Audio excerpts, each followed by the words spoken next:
Occasion ఏదైనా location ఎక్కడైనా తెలుగువారి వేడుక అంటే ఆలివ్ మిఠాయి ఉండాల్సిందే. ఈరోజు జరుగుతున్న ఈ ప్రత్యేక కార్యక్రమంలో ఆంధ్రప్రదేశ్లో 5,000 కోట్ల రూపాయలతోటి 29 జాతీయ రహదారి ప్రాజెక్టులకి శంకుస్థాపన మరి జాతికి అంకితం చేయడానికి ఈ సందర్భంలో విచ్చేసిన గౌరవ కేంద్ర రోడ్లు రవాణా మరియు రహదారుల మంత్రివర్యులు శ్రీ నితిన్ గడ్కరీ గారికి, గౌరవ ఆంధ్రప్రదేశ్ రాష్ట్ర ముఖ్యమంత్రి వర్యులు శ్రీ నారా చంద్రబాబు నాయుడు గారికి, గౌరవ కేంద్ర పౌర విమానయాన శాఖ మంత్రివర్యులు శ్రీ కింజరపు రామ్మోహన్ నాయుడు గారికి, గౌరవ కేంద్ర గ్రామీణాభివృద్ధి మరియు సమాచార శాఖ సహాయ మంత్రివర్యులు శ్రీ పెమ్మసాని చంద్రశేఖర్ గారికి,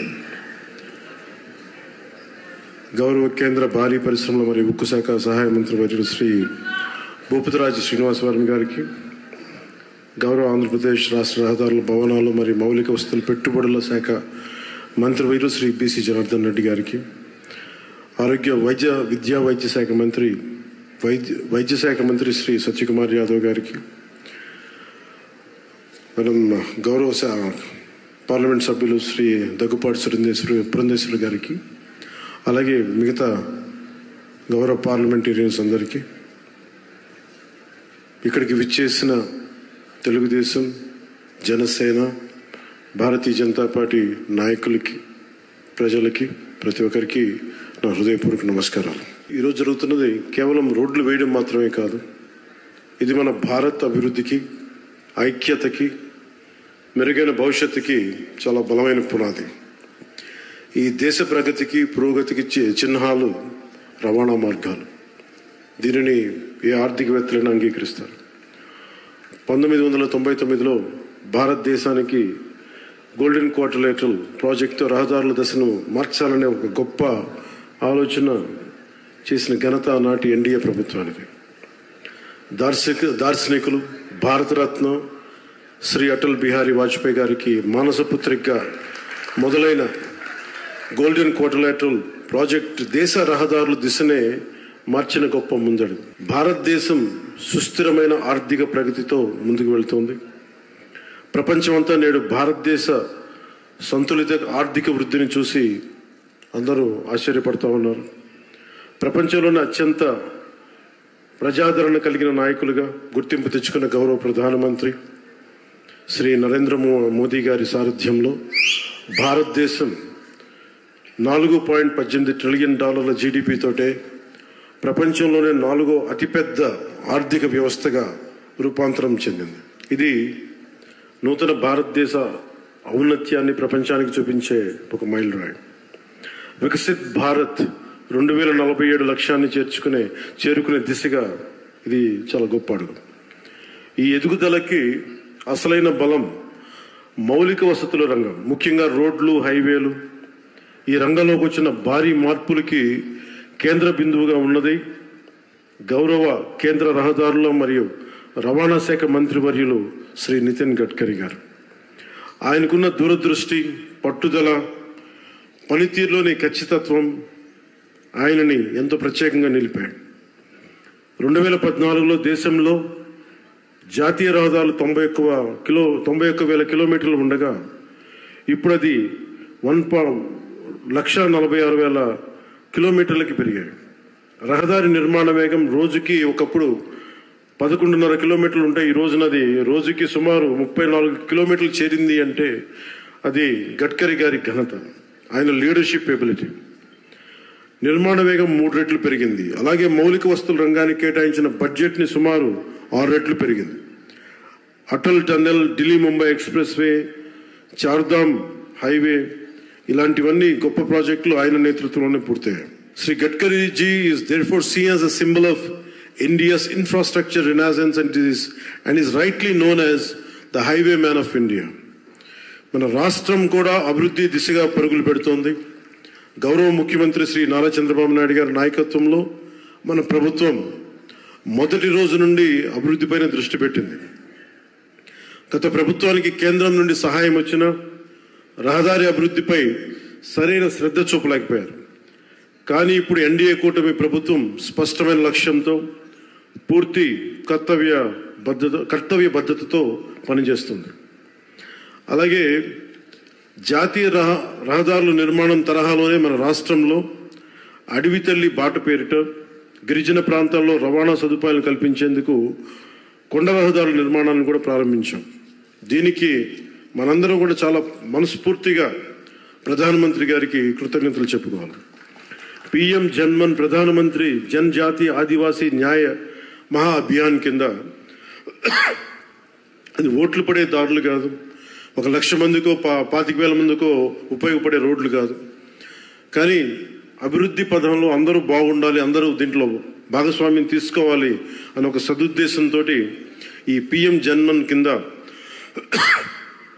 ప్రధానమంత్రి గారు దగ్గర నుంచి పిఎం జన్మన్ పథకం కింద కేంద్ర ప్రభుత్వం నుంచి 550 కోట్ల రూపాయలు మనకు వస్తే 50 కోట్ల రూపాయలు మన ఆంధ్రప్రదేశ్ నుంచి, నరేగా నుంచి దాదాపు 500 కోట్ల రూపాయలతోటి ఈ రోజున అడవి తల్లి బాటని స్వాతంత్రం వచ్చినప్పటి నుంచి కూడా రహదారులు వేయని గ్రామాలకి ఈ రోజున డోలీ మోతలతోటి ఇబ్బందులు పడుతున్న ఆ పరిస్థితిని తొలగిస్తూ రవాణా లేని ఏజెన్సీ గ్రామాలని రోడ్లతో కలుపుతున్నాం. దీనికి ప్రత్యేకంగా గౌరవ ముఖ్యమంత్రి శ్రీ నారా చంద్రబాబు నాయుడు గారికి కృతజ్ఞతలు తెలుపుకోవాలి. వారికి ఒకటే తెలియజేశాను, ఈ డోలీ మోతలు చాలా ఇబ్బందులు ఉన్నాయి సార్.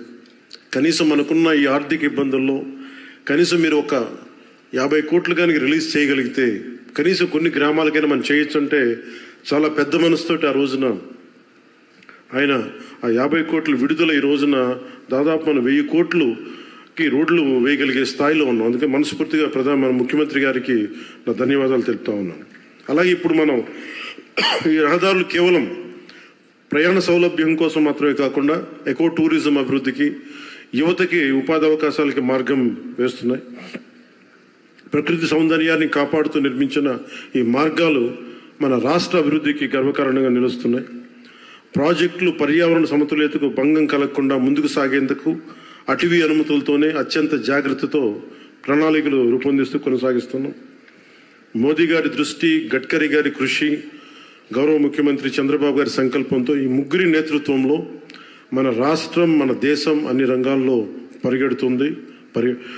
అభివృద్ధిపై ప్రతి ఒక్కరు కూడా ఈ భాగస్వామ్యంలో మీరు చేరాలి, అన్ని ప్రాంతాలు అభివృద్ధి చెందాలనేదే మన లక్ష్యం. ఈ మంచి రోడ్ల వల్ల సరికొత్త పరిశ్రమలు, ఉత్పత్తి యూనిట్లు, IT industry, electronic, logistic hubs, food processing parks రాష్ట్రంలోకి వస్తాయి. ఇది రాష్ట్ర ఆర్థిక వ్యవస్థని బలంగా చేయడంతో పాటు దేశ ప్రగతికి మరియు దేశ జీడిపి వృద్ధికి మన వంతు కృషిని అందించడమే లక్ష్యం. ఇవి భారతీయుల ఐక్యతని, సమగ్రతని ప్రతిబింబిస్తాయి. మన ఆత్మబలంతో నిర్మితమైన ప్రగతికి మార్గదర్శక దీపాలు, రేపటి తరాలకి మనం అందించే ఒక బలమైన వారసత్వపు ఆస్తి. ఈ సందర్భంలో నేను మీ అందరినీ ఒకటే కోరుకుంటా ఉన్నాను. గత ప్రభుత్వాన్ని చూశారు, కూల్చివేతలతో మొదలైన ప్రభుత్వం, రోడ్లు వేయని ప్రభుత్వం, కనీసం రహదారుల్లో గుంతలు పూడ్చని ప్రభుత్వం. కానీ ఈ రోజున మన ఇన్ని ప్రతి ఊర్లో కూడా ఊరికి మధ్య గుంతలు పూడ్చడంతో పాటు రహదారులు నిర్మిస్తూ ఉన్నాం. హైవేలు ఈ రోజున గడ్కరీ గారి ఆశీస్సులతో మనం ప్రారంభిస్తూ ఉన్నాం. వీటన్నిటికి కూడా మనకు కావాల్సింది కనీసం ఒక 15 సంవత్సరాలు ఈ కూటమి చాలా బలంగా ఉండాలి. వాళ్ళు ఎన్నో రకాలుగా ఈ కూటమి ఐక్యతని దెబ్బతీయడానికి ప్రయత్నం చేస్తూ ఉంటారు. వీటన్నిటిని మనం కొంచెం జాగ్రత్తగా ఉండాలి, ఎరుగుతూ ఉండాలి.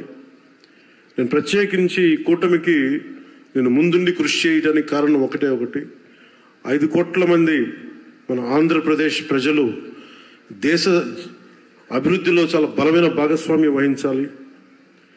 ఆంధ్రప్రదేశ్ ఖ్యాతి మొత్తం తెలియాలి. మన వెనకబడ్డతనానికి తిరిగి దాటుకుని అభివృద్ధి పదంలో పరిగెట్టాలని ఒక్క సదుద్దేశంతో నేను చేసిన ఈ ప్రయత్నం ఈరోజు సఫలమై ఈ రోజున ఇంత పెట్టుబడులు వస్తున్నాయి.